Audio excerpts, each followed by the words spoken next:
धन की कमी है, संपदा नहीं है, पैसा नहीं आ रहा, व्यापार नहीं चल रहा, कहीं से आवक नहीं हो रही, बहुत कष्ट का समय चल रहा है। शमी के वृक्ष में, शमी के वृक्ष के नीचे जब जाएं, सोमवार के दिन और शुक्रवार का दिन, दोनों दिन में से कोई सा भी एक दिन पकड़ लें, जिस दिन हमें शमी के वृक्ष के नीचे जाकर घी का एक दीप समर्पित करना है और 7 चावल के दाने समर्पित करना है।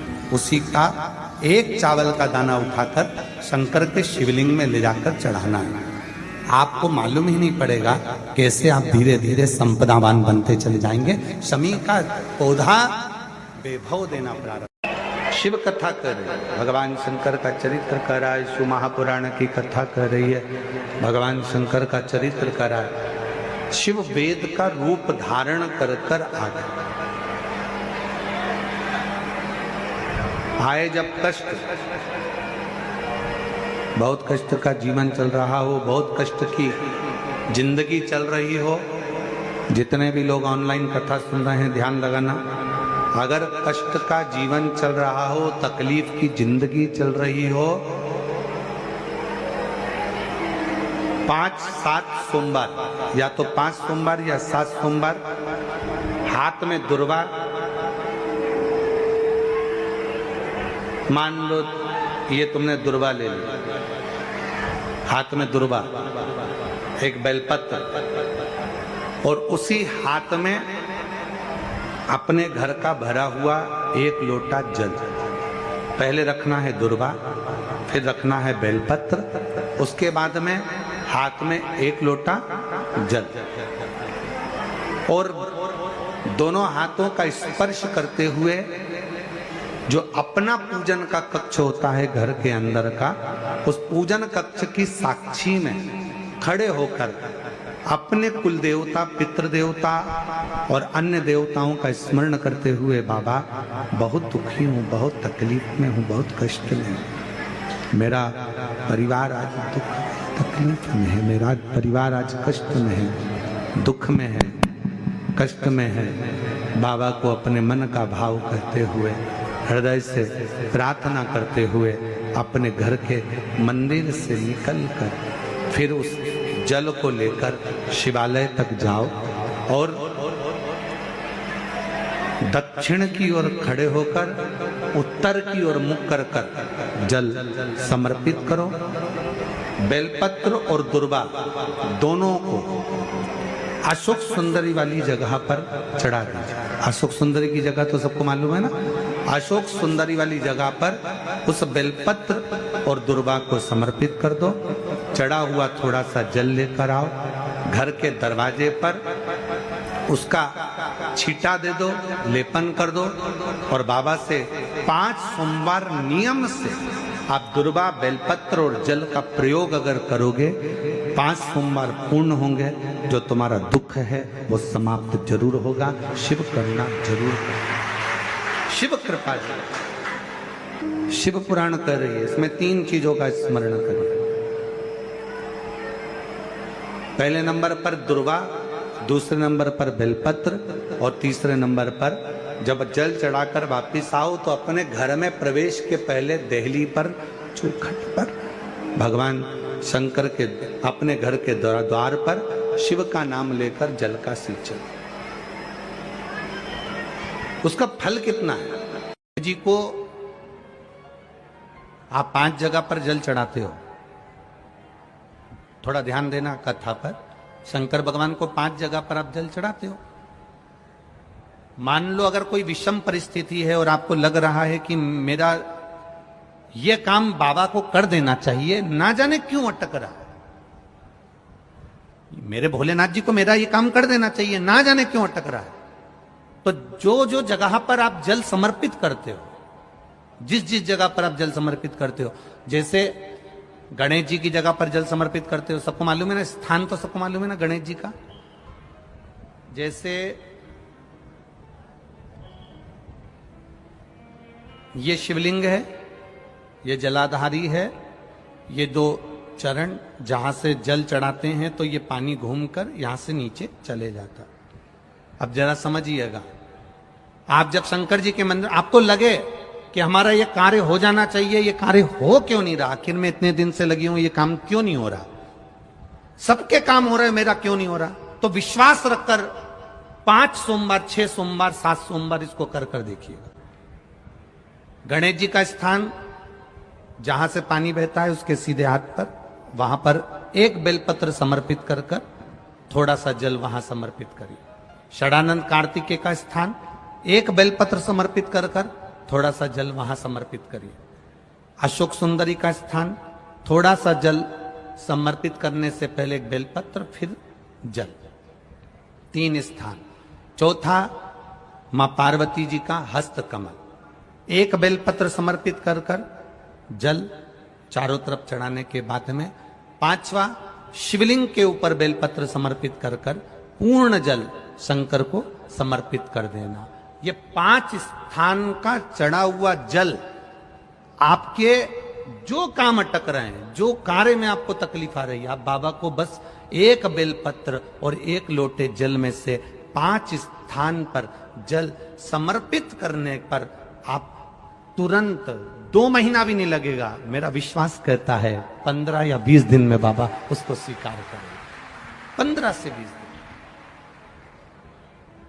पहला जल कहां चढ़ाना है, जम के बोलो जरा, गणेश जी वाला स्थान। दूसरा, कार्तिकेय वाला स्थान। अब इसको समझ लेना आप अच्छे से, हम ये नहीं कह रहे हैं कि तुम गणेश जी की मूर्ति पे चढ़ाओ, हमने ये नहीं बोला। हमने ये भी नहीं बोला कि कार्तिकेय जी की मूर्ति पे जल चढ़ाओ, हमने ये भी नहीं बोला कि माता पार्वती जी की मूर्ति पे जल चढ़ाओ।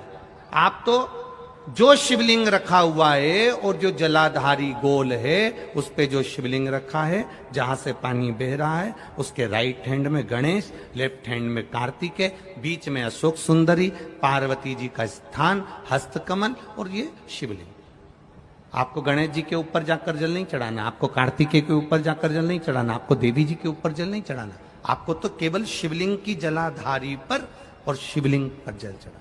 पहला स्थान, बोलते जाओ जम के, केवल जल नहीं, बेलपत्र फिर जल। दूसरा, कार्तिकेय। तीसरा, अशोक सुंदरी। चौथा, अब पार्वती जी को जो तुम जल चढ़ाओगी और बेलपत्र चढ़ाओगी, उसमें तुम्हारा स्मरण होना चाहिए, तुम कहां बैठी हो जल चढ़ाने के लिए, तुम्हारा ध्यान कहां है, कहां बैठकर शंकर जी को जल चढ़ाना चाहिए। आपको पहले भी कथा में कहा, जहां से जलाधारी का पानी बह रहा है, इसके ठीक विपरीत जगह में आप यहां बैठ जाओ।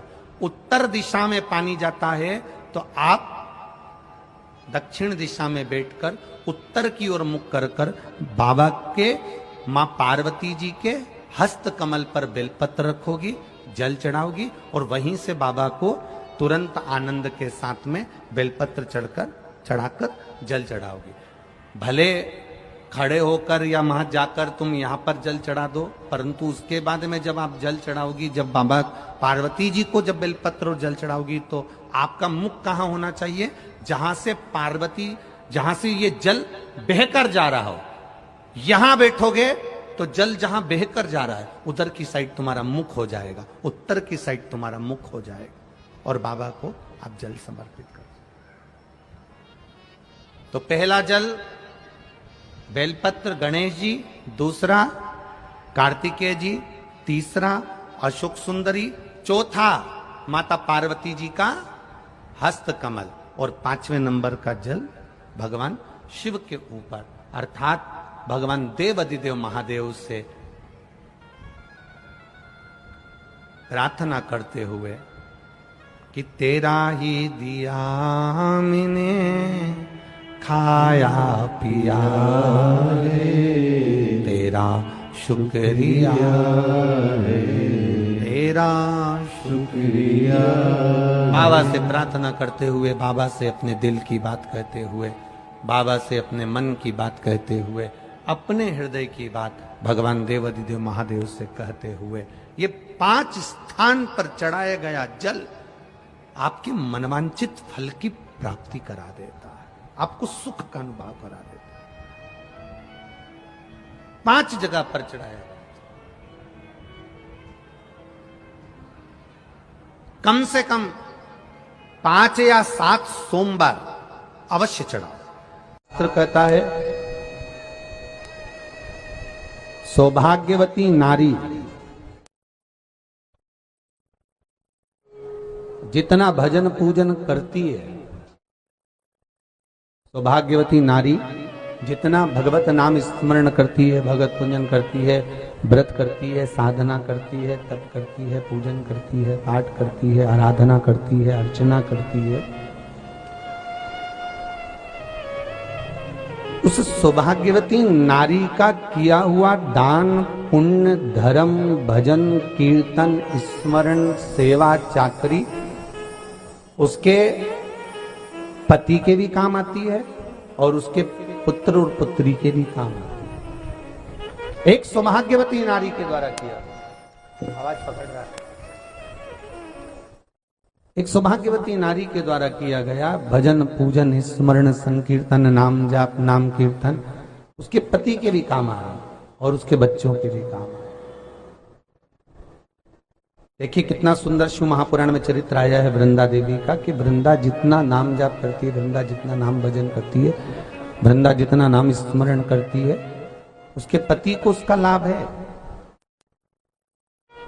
सोमवार के व्रत का अगर आप विधान देखेंगे, और हम तो कहते हैं केवल 16 सोमवार से ही मतलब मत रखो। आप माताएं अगर एकादशी का व्रत कर रही है, सोमवार का कर रही है, मंगलवार का कर रही है, बुधवार का करे, गुरुवार का करे, चतुर्थी का करे, तीज का करे, छठ का करे, आप जो भी व्रत करते हो उस व्रत का विधान स्कंद पुराण में लिखा हुआ है। और स्कंद पुराण में क्या वर्णन लिखते हैं कि नारी जब सौभाग्यवती हो जाती है, लड़की की जब शादी हो जाती है और वो अपने पति के घर में जब रह रही होती है, पति के संग रह रही होती है, तो पति के घर में रहकर जितना भजन पूजन करती है, जितना स्मरण करती है, वो उसके द्वारा किया गया भजन पूजन व्रत आराधना उद्यापन चाकरी दर्शन ये सब का फल उसके पति के खाते में भी जाता है और उसके पुत्र और पुत्री के भी खाते में जाता है। पर उसमें एक बात का विशेष ध्यान रखना, स्कंद पुराण कहती है कि आप व्रत को उठाएं। आपने व्रत उठाया, कहां उठाया? पति के घर से उठाया, ठीक है।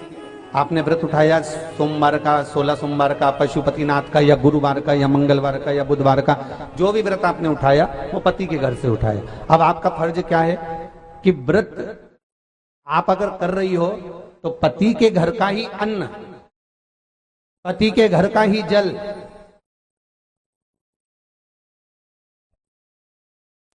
पति के घर का ही सुख आनंद महाराज हमको प्राप्त हो। अगर व्रत करने के दिन मालूम पड़े आपके कोई तीज का व्रत, छठ का व्रत, चतुर्थी का कोई विशेष खास जो व्रत होता है, सोमवार का व्रत, पशुपति व्रत, और आप अपने मायके चली गई और मायके का अन्न जल आपने ग्रहण किया, मायके का प्रसाद ले जाकर, मायके की थाली ले जाकर, मायके का पूजन का सामान ले जाकर आपने भगवान की आराधना करी, तो स्कंद पुराण कहती है वो स्वीकृत नहीं होता, क्योंकि विवाह होने के बाद गोत्र बदल जाता है। उस गोत्र का अन्न चाहिए, उस गोत्र का भाग चाहिए। हम हमारे बाबा से रूठ जरूर जाते हैं, हमको लगता है कि वो हमारा परीक्षा ले रहा है, हमको लगता है वो हमारी परीक्षा ले रहा है, मैं भूखी रह गई, मैं प्यासी रह गई, मैं अब पहुंची, हो सकता है हम जितना कष्ट देवाधिदेव महादेव की कथा में, जितना कष्ट बाबा से मिलने में, जितना कष्ट हम परमात्मा को प्राप्त करने में, हम जितना कष्ट भुगतते हैं, जितना कष्ट हमें होता है, हम स्टेशन पर पड़े हैं, हम बस में धक्के खा रहे हैं, हम गाड़ियों पर पड़े हैं, हम रोड पर पड़े हैं, हम टेंट में पड़े हुए हैं, मिल रहा खाने को नहीं मिल रहा, हम जितना जितना कष्ट भोगते हैं, ये तैयारी में रहना कि जैसे रेस के घोड़े को मालिक कष्ट देता है तो रेस का घोड़ा जीत जाता है। अगर तुझे कष्ट मिल रहा है तो तू भी जीत कर ही मानेगा, निश्चितता है तेरी।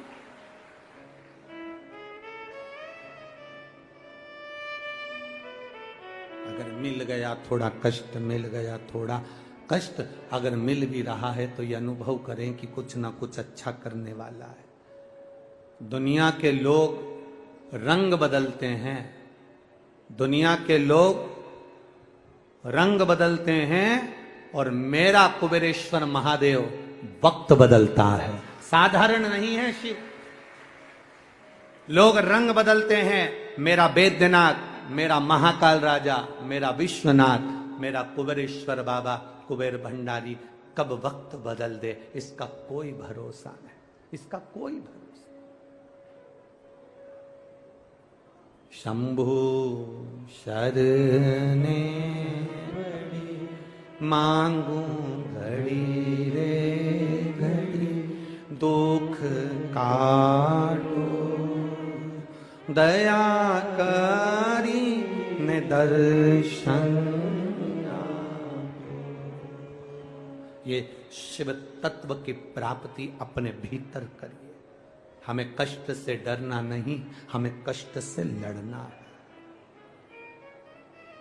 मरना किसी चीज का हल नहीं है।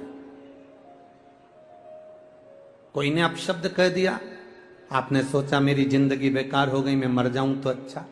कर्जा हो गया, तुमने सोचा मेरा जीवन बेकार हो गया, मर जाऊं तो अच्छा। फसल अच्छी नहीं आई, कर्जा बढ़ गया, मैं मर जाऊं तो अच्छा। कष्ट आया तो तुमने मरने का विचार करा, मरने का प्लान करा। कष्ट आए, तकलीफ आए, दुख आए, कुछ कष्ट जीवन में आए, मरने का प्लान मत करना, शिव नाम जपने का प्लान करना, तो वो नैया पार कर सकता है। शंकर को जपिए, शंकर को भजिए। तुम राम नाम, कृष्ण नाम, शिव नाम जो तुम जप सकते हो, जो तुम्हारे भीतर उमंग उत्पन्न करा कर दे, जो तुम्हारे भीतर से निकलता रहे। आप में कई माताएं ऐसी बैठी हुई हैं, आप में कई लोग ऐसे बैठे हुए हैं जो सुबह से उठते हैं तो मुंह पर श्री शिवाय नमस्तुभ्यम आ जाता है। काम करते करते उसके मुख से निकलता रहता है श्री शिवाय नमस्तुभ्यम, श्री शिवाय नमस्तुभ्यम।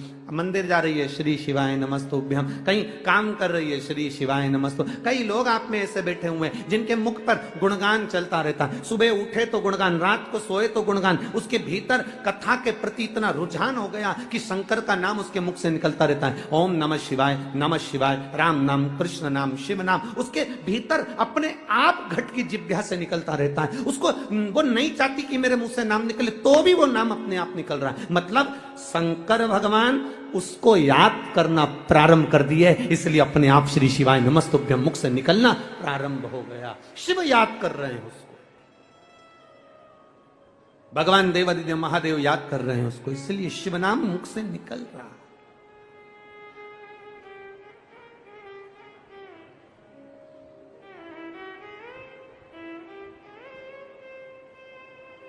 वो कहे ना, जो शिव नाम होठों पे अरे चढ़ गया रे, तो समझो ये जीवन सवर गया रे, तो समझो ये जीवन सवर गया रे। मन को बना ले शिव का शिवालय, मन को बना ले तू शिव का शिवालय। संग में चलेगा तेरे वो डमरू वाला, संग में चलेगा तेरे वो डमरू वाला। शिव को ही हृदय बिठा लो रे, ये शंकर हमारे भीतर विराजमान हो। शिव हमारे भीतर नस नस में, रोम रोम में समाहित हो।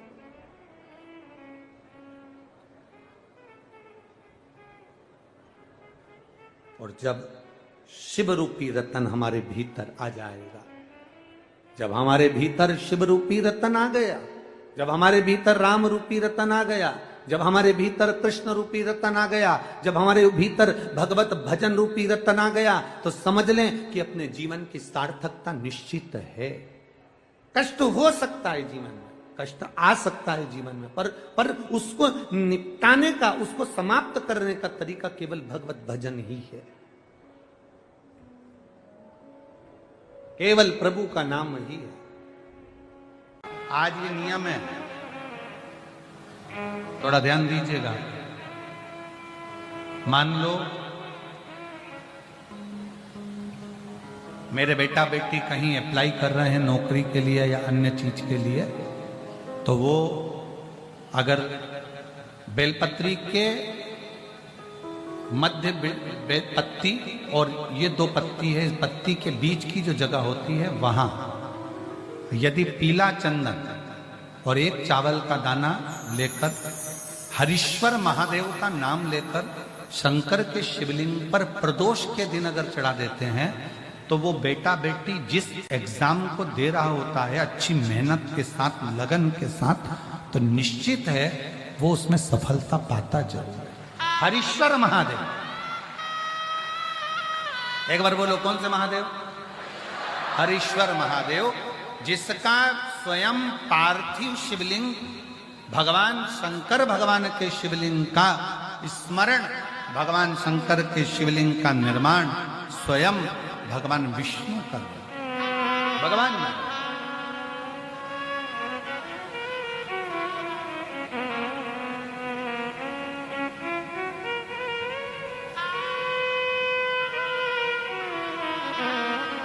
और एक और स्मरण करें, किसके लिए करा था भगवान शंकर ने? लक्ष्मी को वापस पाने, लक्ष्मी को वापस प्राप्त करने, लक्ष्मी जी को पाने के। तो मेरा निवेदन है प्रयागवासियों से और जितने शिव भक्त कथा को श्रवण कर रहे हैं उनसे, कभी अगर आपको ऐसा लगता है कि हमारे बहुत दुख का समय चल रहा है और बहुत दिक्कत आ रही है, बहुत कष्ट की जिंदगी जी रहे हैं, तो मेरा निवेदन है 5 बेलपत्र समझेंगे। ये शिवलिंग जलाधारी और यहाँ जल बहने का स्थान, 5 बेलपत्र 5 स्थान। पहला अशोक सुंदरी, दूसरा मां पार्वती जी का हस्त कमल, तीसरा भगवान शंकर का शिवलिंग, चौथा बेलपत्र जहां नंदी बैठा है उसका जो चरण उठा हुआ है वो स्थान, और 5वां बेलपत्र जो भी बेलपत्री का वृक्ष, आंवले का वृक्ष, बड़ का वृक्ष या पीपल का वृक्ष मंदिर के अंदर हो, उस वृक्ष के नीचे। ये 5 स्थान बेलपत्र के बताए और 1 लोटा जल वही 5 स्थान पर थोड़ा थोड़ा समर्पित करते हुए हरीश्वर महादेव का नाम लेकर अगर हम समर्पित करते हैं तो गया हुआ धन या कोई लक्ष्मी रूट कर भी चली जाती है तो वो वापस प्राप्त होती ही है। हरीश्वर महादेव,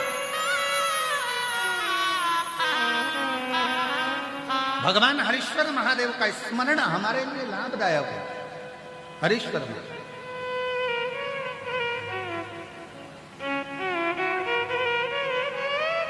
और कभी कभी भूल से भी हम तो कई बार आप लोगों से, आप लोग जब श्री शिवाय नमस्तुभ्यं हम अपन लोग बोलते हैं तो कितनी बार बोलते हैं? 5 बार उसका स्मरण करते ही करते। आप कभी भूलवश भी, मान लो अगर आपको ऐसा लग रहा है कि कहीं तकलीफें चल रही हैं तो आप श्री शिवाय नमस्तुभ्यं जपें, आप पंचाक्षर मंत्र जपें, नमः शिवाय, आप षडाक्षर मंत्र जपें, ओम नमः शिवाय, आप महामृत्युंजय मंत्र जपें, मना नहीं, राम नाम, कृष्ण नाम, शिव नाम, कुछ भी लो। पर आपको ऐसा लग रहा है कि मैं बहुत उलझनों में फंसी पड़ी हूं, बहुत तकलीफ में, तो हरीश्वर महादेव का स्मरण कर सकते हैं। 2 क्षण करो।